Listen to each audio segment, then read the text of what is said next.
పశ్చిమాసియాలో మంటలు చల్లారకముందే మరో ప్రాంతంలో యుద్ధ మేఘాలు కమ్ముకుంటున్నాయి. ఆఫ్రికాకు ఆయువు పట్టుగా భావించే హార్న్ ఆఫ్ ఆఫ్రికాలో ఇప్పుడు యుద్ధ ఘంటికలు మోగుతున్నాయి. దశాబ్దాల పగ ఇప్పుడు మళ్లీ రగులుతోంది. రెండు దేశాల మధ్య పగ యుద్ధానికి కారణమైంది. ఆ యుద్ధంలో వేలాది మంది ప్రాణాలు కోల్పోయారు. నాడు యుద్ధమాపి నోబెల్ సాధించిన అదే ప్రధాని ఇప్పుడు సంఘర్షణల దిశగా అడుగులు వేయడం ఆశ్చర్యం కలిగిస్తోంది. హార్న్ ఆఫ్ ఆఫ్రికాలో మళ్లీ తుపాకుల మోత వినిపించబోతుందా?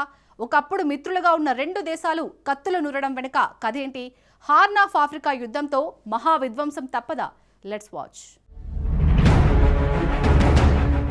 హార్న్ ఆఫ్ ఆఫ్రికా యుద్ధానికి సిద్ధమైందా? Eritrea పోర్టుపై Ethiopia కన్నేసిందా?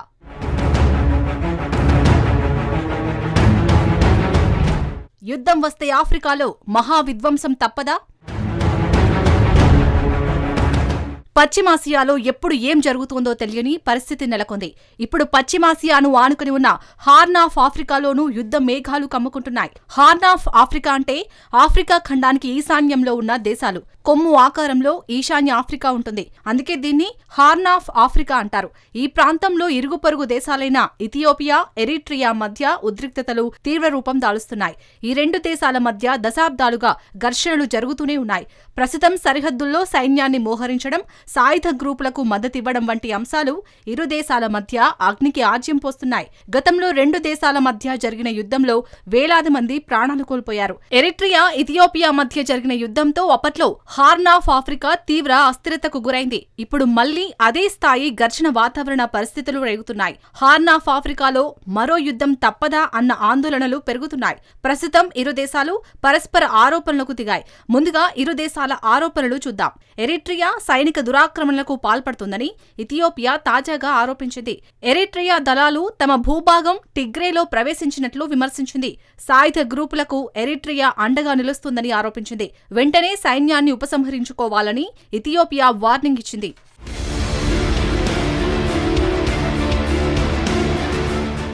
ఎరిట్రియాకు ఇథియోపియా విదేశాంగ మంత్రి ఓ లేఖ రాసింది. తమ భూభాగం టిగ్రే నుంచి సైన్యాన్ని వెనక్కి తీసుకోవాలని డిమాండ్ చేసింది.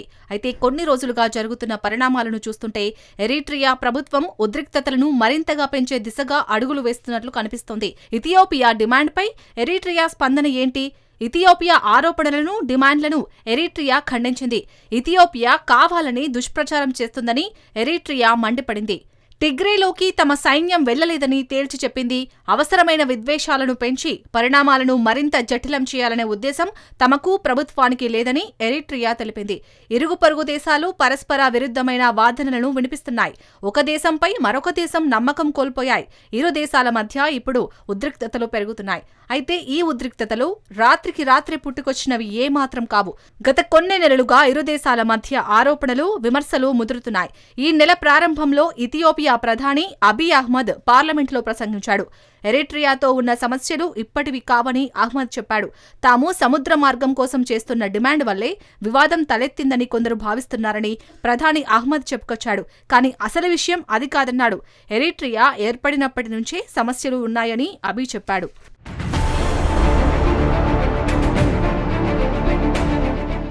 ఇథియోపియా ప్రధాని వ్యాఖ్యలతో ఇరు దేశాల మధ్య ఉన్న వైరం ఎంత డీప్ గా ఉందో స్పష్టంగా తెలుస్తోంది. నిజానికి ఒకప్పుడు ఇథియోపియాలో భాగంగా ఎరిట్రియా ఉండేది. స్వాతంత్ర్యం కోసం ఎరిట్రియా ప్రాంతానికి చెందిన ప్రజలు సుదీర్ఘ పోరాటం చేశారు. చివరికి ఇథియోపియా, ఎరిట్రియా మధ్య శాంతి ఒప్పందం కుదిరింది. 1993లో ఎరిట్రియా ప్రత్యేక దేశంగా అవతరించింది. అయితే ఈ శాంతి ఎంతో కాలం నిలవలేదు. సరిగ్గా ఎరిట్రియా ఏర్పడిన 5 ఏళ్లకు అంటే 1998లో సరిహద్దు వివాదం కారణంగా రెండు దేశాల మధ్య మళ్లీ యుద్ధం మొదలైంది. 2 ఏళ్ల పాటు సాగిన ఈ యుద్ధంలో వేలాది మంది ప్రాణాలు కోల్పోయారు. ఆ తర్వాత శాంతి ఒప్పందం కుదిరినప్పటికీ సరిహద్దు వివాదం మాత్రం సమసిపోలేదు. దీంతో ఇరు దేశాల మధ్య కొన్నేళ్లుగా దౌత్య సంబంధాలు పూర్తిగా నిలిచిపోయాయి. అయితే 2018లో ఒక అనూహ్య మార్పు వచ్చింది. ఇథియోపియా ప్రధానమంత్రి అబీ అహ్మద్ ఎన్నికయ్యాడు. ఎరిట్రియాతో శాంతి చర్చలు జరిపి పాత గొడవలను అహ్మద్ సద్దుమణిగించాడు. ఆ కృషికి గాను అబీ అహ్మద్ కు నోబెల్ శాంతి బహుమతి కూడా దక్కింది. ఆ తర్వాత కొంతకాలం పాటు రెండు దేశాలు మిత్రులుగా కొనసాగాయి. ఇథియోపియా అంతర్గత యుద్ధంలో ఎరిట్రియా, ఇథియోపియా దళాలు కలిసి పోరాడాయి. అయితే ఈ అంతర్యుద్ధం ముగిసిన తర్వాత శాంతి ఒప్పందంలో ఎరిట్రియాను భాగస్వామిగా ఇథియోపియా చేయలేదు. దీంతో మిత్రదేశాల మధ్య మళ్లీ బంధాలు తెగిపోయాయి.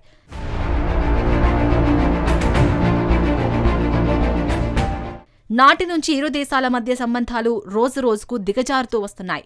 ఇంతకుముందు ఇథియోపియాలోని తిరుగుబాటును అడ్డుకునేందుకు ఎరిట్రియా పోరాడింది.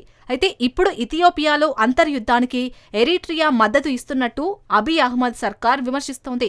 ఇథియోపియా కావాలనే తమపై విషప్రచారం చేస్తుందని ఎరిట్రియా విమర్శిస్తోంది. వీటితో పాటు రెండు దేశాల మధ్య మరో ప్రధాన వివాదం కొనసాగుతోంది. ఇథియోపియా భూపరివేష్టిత దేశం కావడంతో దానికి సముద్ర మార్గం లేదు. ఎరిట్రియా ఏర్పడక ముందు వరకు ఇథియోపియాకు నేరుగా సముద్ర మార్గం ఉండేది. ఎరిట్రియా ప్రత్యేక దేశంగా ఏర్పడటంతో సముద్ర మార్గాన్ని ఇథియోపియా కోల్పోయింది.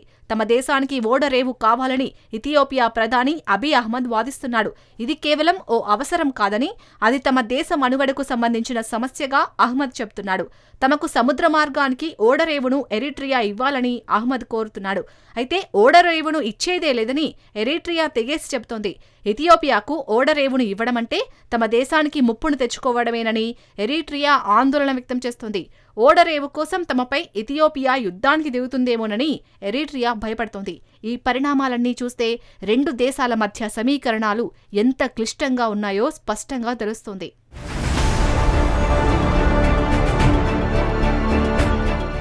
నిజానికి ఈ రెండు దేశాల పరిణామాలు హార్న్ ఆఫ్ ఆఫ్రికా దేశాలన్నింటినీ వణికిస్తున్నాయి. ఎందుకంటే ఇప్పటికే ఆ ప్రాంతం యుద్ధాలు, కరువులు, వలసలతో అతలాకుతలమవుతోంది. ఇప్పుడు మరో యుద్ధమే వస్తే అది వినాశనానికి దారితీస్తుంది. దౌత్య చర్చలకు పిలుపులు వస్తున్నా క్షేత్రస్థాయిలో మాత్రం ఇరు దేశాలు వెనక్కి తగ్గడం లేదు.